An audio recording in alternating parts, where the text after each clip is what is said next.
Hello friends, welcome back to the one new video guys and my YouTube channel guys. Today when we are going to talk about guys Oppo phone get display and brightness setting guys, and today video title is guys how can we turn off guys eyes protection mode in our Oppo phone device. Once you want to off guys your Oppo phone get this eyes protection mode setting guys, so how can you off, and once you can see your skin color is different, so how can you set guys your skin color default color, the guys I will also tell you in this video guys.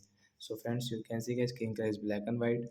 So friends, you will have to off guys your eyes protection mode. So where is guys eyes protection mode setting guys? You will have to click on my phone display and brightness. Then guys scroll it. Friends, you can see your eye comfort mode guys. Tap here, and friends, you can see right side this icon guys. Tap on this icon. Friends, skin color will normal, and friends, you can use your phone without your eyes protection mode. Friends, eyes protection mode will off. So like that guys, we can off guys our Oppo phone guys eyes protection mode setting guys. So that's it guys. Thanks for watching the video. Bye guys. I hope friends you understood how to off eyes protection mode in our Oppo phone device.